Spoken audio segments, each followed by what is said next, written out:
Banjo-Kazooie is one of my favourite games ever. It is also one of, if not the first game I ever played. It was made by Rare back when they were masters of the N64, but has since been ported to the Xbox 360 and the Xbox One. The story is straightforward. You play as Banjo the bear and Kazooie the bird, who resides in Banjo's backpack. The evil witch Gruntilda kidnaps Banjo's sister because she wants to steal her beauty, and it's up to you to save her. And that's about it. The game is essentially a 3D platforming collectathon, but in my opinion, it is designed and executed to perfection.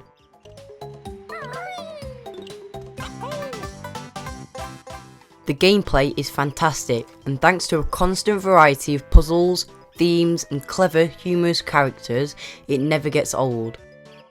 As you make your way through Grunty's lair, which acts as the hub area, a brilliant hub area might I add, you visit various magical worlds within, collecting music notes, jigsaw pieces, and learning new moves to help you solve puzzles and progress.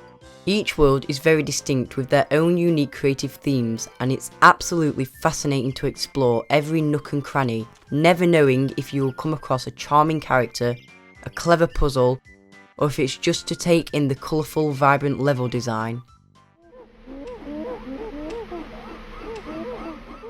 I could go on all day about how much I enjoy this game, so with that in mind, today I'll be counting down my top 5 favourite worlds in Banjo-Kazooie.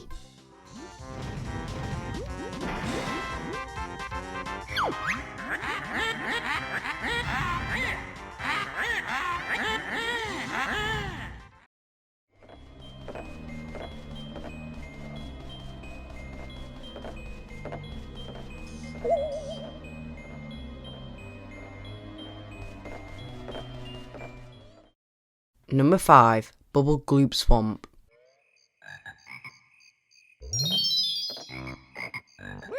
Bubble Gloop Swamp is the 4th world you can visit in the game and features some nice puzzles and cool minigames.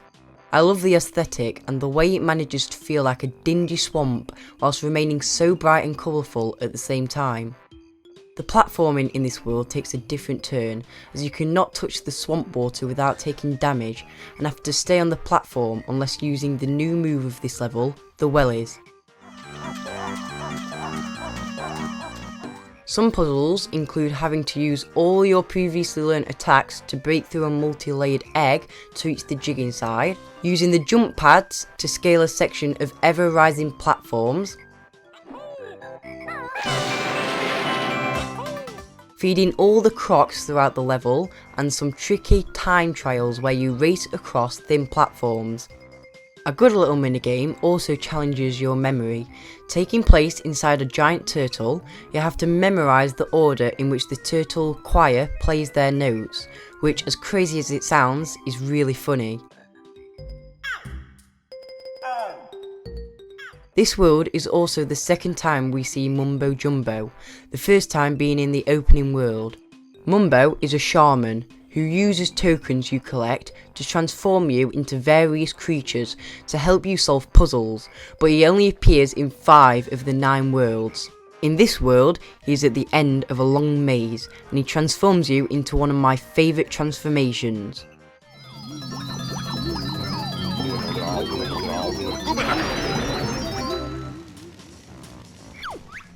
You can use this to traverse the piranha-filled swamp without being bitten to collect some easy notes, but the main use is to play a game against another nasty crocodile called Mr. Vile.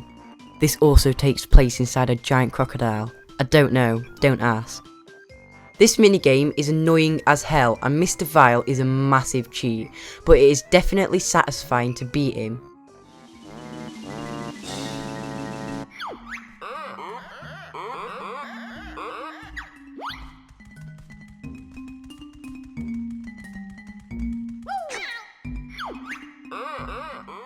Overall, a very nice level that gets you hyped for the next half of the game.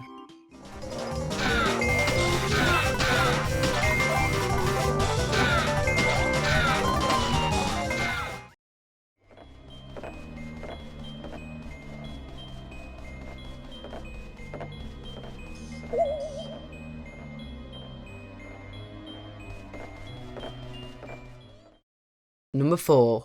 Gobi's Valley.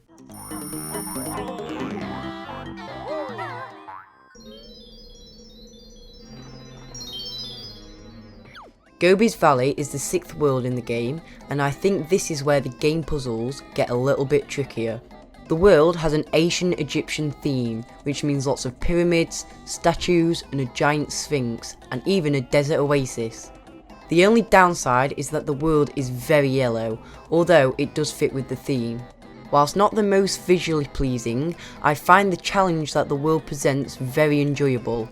There are even sections of hot sand that you'll take damage in if you step in it, reminiscent of the swamp in Bubblegoop Swamp, though not as much. The ancient buildings of the world all contain really cool minigames, which will have you playing a giant game of pairs involving characters and items from the game.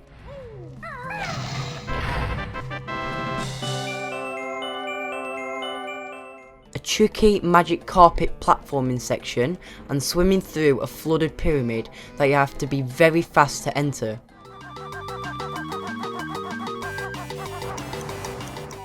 There are also flight pads in this world, which you can use to get around and also grab a couple of jiggies.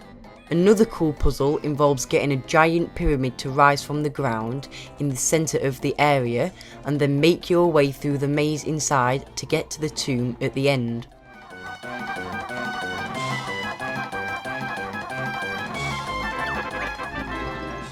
Unfortunately, there is no mumbo jumbo in this world, which usually leads to some of my favourite parts of the game. My favourite part of this level though involves the titular Gobi and a long running series of events that spans not only levels but games. Gobi is a camel who you first encounter tied to a rock in the hot sun. After freeing him for a nice jiggy, he will run off to find some shade, where you can then find him chilling under a tree at the oasis.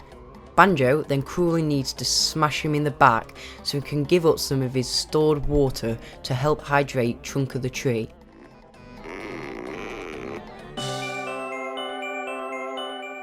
After he trots off again, you find him hiding out in an alcove, so of course you need to smash him in the back again for a honeycomb piece this time. Battered and bruised, he then leaves the world altogether. His pain isn't over though, as Banjo finds him in a later world to dish out more punishment.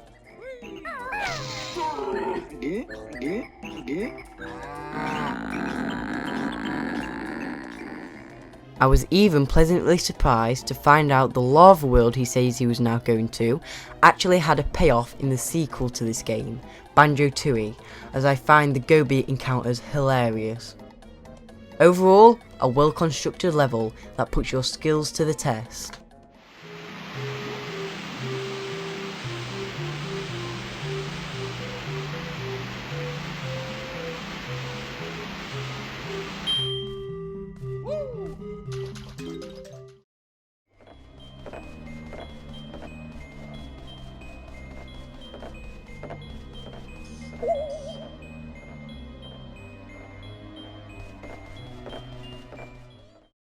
Number 3. Mad Monster Mansion.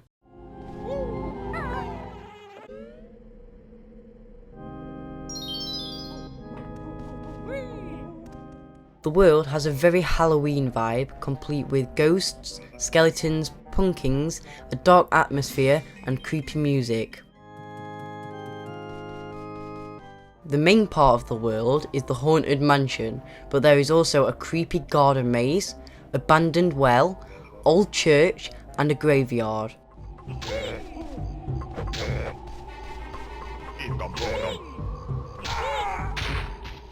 I really like how different this world feels to the rest of the game, and that makes it really unique. The puzzles in this world are really creative and follow the vibe nicely. You have to grow some flowers by the grave in the graveyard, play a tune on the church organ with Moot's hand, ha ha ha, grab a jiggy from a sleeping ghost, and search through a creepy cellar.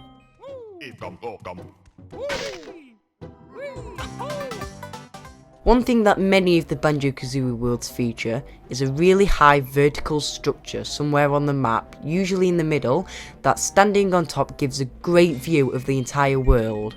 The first two worlds on this list didn't really have this, but Mad Monster Mansion is a world that does.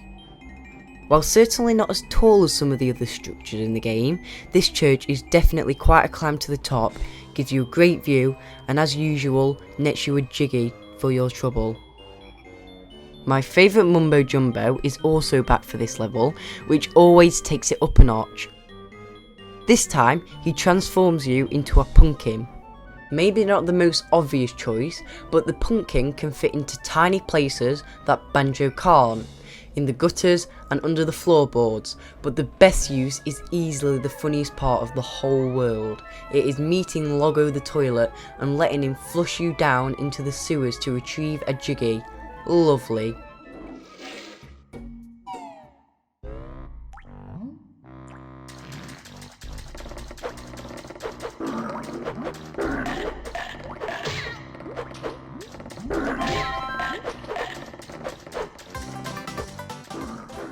Overall, while it may be the darkest world, it's got the brightest ideas.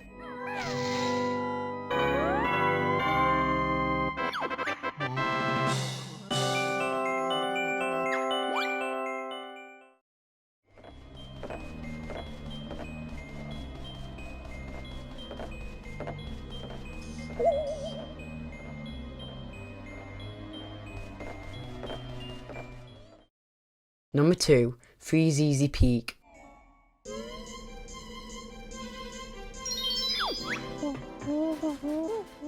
Freeze Peak is the 5th world in the game, and I just love the atmosphere of this world. This is another holiday themed world. This time it's a snowy Christmas. That means snowmen, a Christmas tree, a winter village, and even a family of polar bears, all set to a nice Christmassy jingle.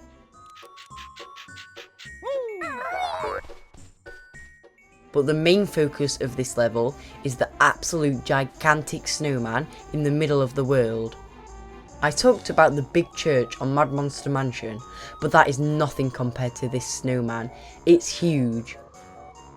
You start the level at the top of a crevice in the mountainside that surrounds the whole world, and as you turn and look into the valley, you're greeted with the sight of the giant snowman.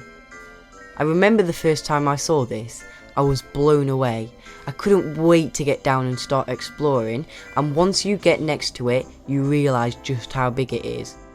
You can climb the snowman's scarf for notes, or reach the very top with a flight pad, which of course rewards you with a jiggy.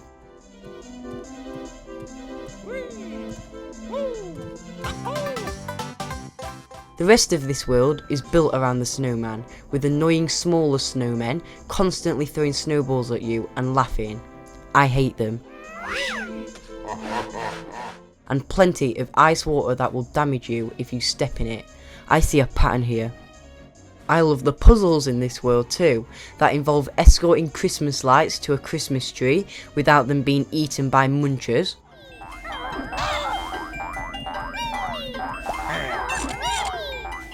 Finding presents for the polar bear kids, beak bombing the snowman's buttons and all the smaller snowman, and riding a sledge off a tall ramp and landing the blades right into Boggy the polar bear's stomach to get him to spit out a jiggy. Banjo really is evil at times. To top it all off, we got Mumbo Jumbo.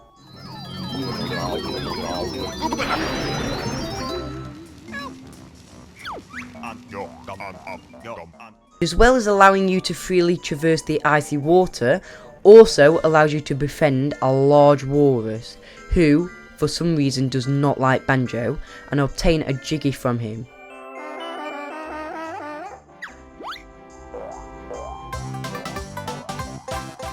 But the best use is that it allows you to race Boggy around the level in a sledge race that can be particularly challenging but super satisfying to win. This is also the only time you have to revisit a level due to learning a skill later in the game in order to obtain a jiggy. After learning how to use the running shoes in Gobi's Valley, World 6, you can return to Race Boggy again in a foot race as yourself.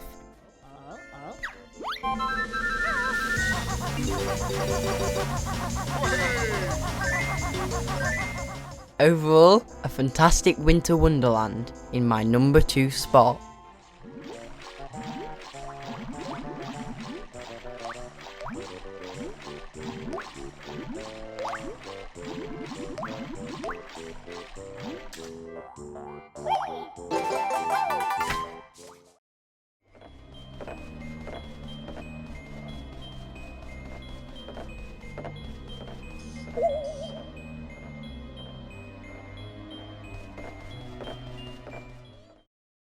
Number 1, Treasure Trove Cove.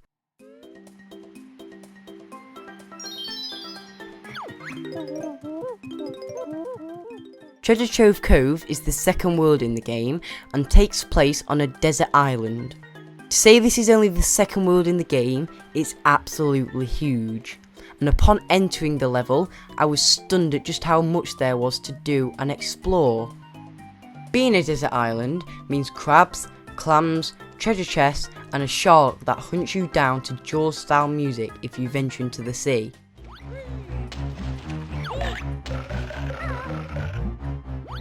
And the world music just makes me want to dance.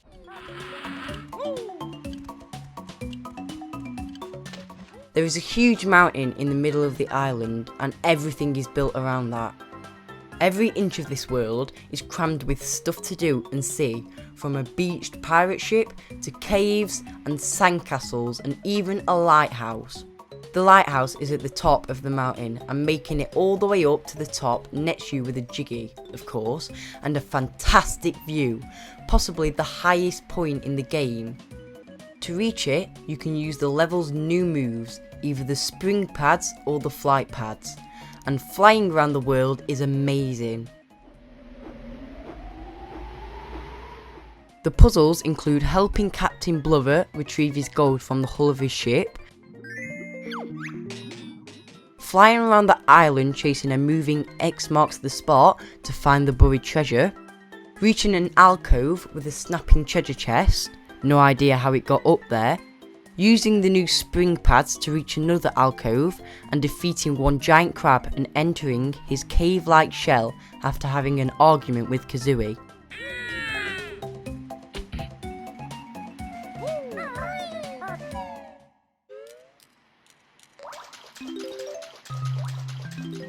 One cool part of the level involves a giant sandcastle, which you need to drain of water by pooping eggs into Leaky the bucket to fix a hole inside of him. Yes, it's as mad as it sounds. Upon entering, you have to solve a puzzle on the floor to spell out Banjo-Kazooie, which upon completing reveals a jiggy. The cool thing about this is after finding Cheeto later in the game, he will give you the cheat codes that you can enter here to gain things like more eggs and extra feathers used for shooting and flying. I always thought this was a cool, interesting way to do cheat codes in a game. Even without Mumbo Jumbo in this world, it still manages to be my favourite in the game, although it would have been cool to see what he turns you into, maybe a crab or even a treasure chest. Overall, an amazing beach paradise in my number 1 spot.